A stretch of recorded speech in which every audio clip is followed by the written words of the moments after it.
இன்றைய இதமான காலை தென்றலில் அனைத்து அன்பு உள்ளங்களுக்கும் என் இனிய காலை வணக்கம். இன்று ஒரு குறள். அதிகாரம் 2 வான் சிறப்பு.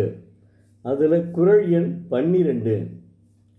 துப்பார்க்கு துப்பாய துப்பாக்கி துப்பார்க்கு துப்பாய தூவும் மழை.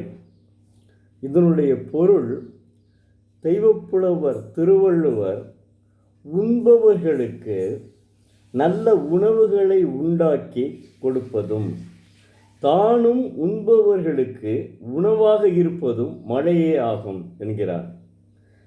மழைநீர் மக்களுக்கு உணவு தயாரிக்கவும் பயன்படுகிறது.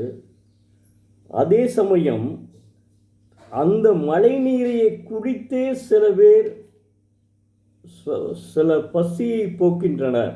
சிலர் இப்போ தொடர்ந்து இல்லை, ஒரு 10 நாட்கள் ஏதாவது ஒரு இது வந்துருச்சுன்னா அவர்கள் மழைநீரை குடித்தே வாழ்கின்றனர். பசியை போக்குகின்றனர், தங்களுடைய பசியை போக்குகின்றனர்.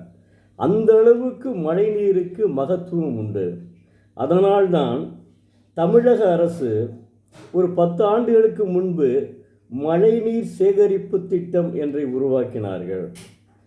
இன்னும் மழைநீர் சேகரிப்பு திட்டம் எங்களுடைய தமிழ்நாடு குடிநீர் வடிகால் வாரியத்திலே பணிபுரியும் சில அலுவலர்கள் அதை பயன்படுத்துகின்றனர்.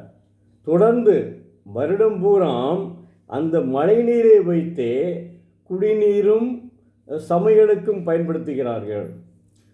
இது நடைமுறையில் இப்போ இருந்து வருகிறதுங்க. நான் கூட நேரடியாகவே போய் பார்த்துட்டு வந்தேன். இந்த ஐயர் பங்களாவிலே கிருஷ்ணா நகர்லேயும் நினைக்கிறேன் இருக்குது. எங்கள் அலுவலகத்தில் பணிபுரிந்தவர்கள் இதை செய்து வருகிறார்கள். அதனால் அதாவது வருடம் பூரா மழைநீரை குடித்து வருகிறார்கள். அதைத்தான் தெய்வப்புலவர் 2000 ஆண்டுகளுக்கே முன்பே சொல்லியிருக்கிறார். அதனை தான் தமிழக அரசு ஒரு கட்டளை அரசாணையை வெளியிட்டிருக்கிறது.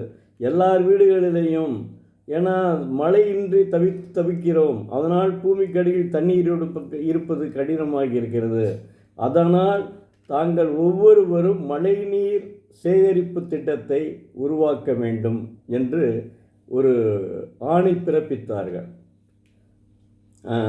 அப்போ தெய்வப்புலவர் 2000 ஆண்டுகளுக்கு முன்பே அதனுடைய உண்மையை அறிந்திருக்கிறார். என்ன சொல்வது அவரை? ஒவ்வொரு தடவையும் நாம் அவரை எப்படித்தான் ஒவ்வொரு குறளையும் அவரை புகழ வேண்டும். அவருக்கு இணையாக ஒருவர் இருக்க முடியாதுங்க. அதில் மாற்று கருத்தே கிடையாதுங்க. இருந்தால் நீங்கள் வேணால் சொல்லுங்கள். ஒன்று சொல்கிறாங்க, நம்ம திருக்குறள் தான் 58 மொழிகளில் வெளியாகி இருக்கிறது.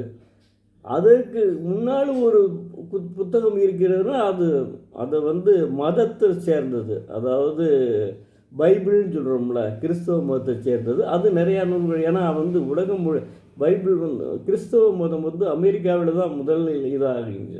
அதனால் நிறையா அந்த கிறிஸ்தவ மதம் மொழிபெயர்க்கப்பட்டுள்ளது, அது பைபிள் மொழிபெயர்க்கப்பட்டுள்ளது. ஆனால் 58 மொழிகளில் மொழிபெயர்க்கப்பட்ட தமிழகத்தை பொறுத்தவரை இந்தியாவை பொறுத்தவரை 58 மொழிகளில் மொழிபெயர்க்கப்பட்ட ஒரே நூல் திருக்குறள் தான். அதில் மறுக்கவும் முடியாது, மறக்கவும் முடியாது. நன்றி. நாளை மீண்டும் பார்ப்போம்.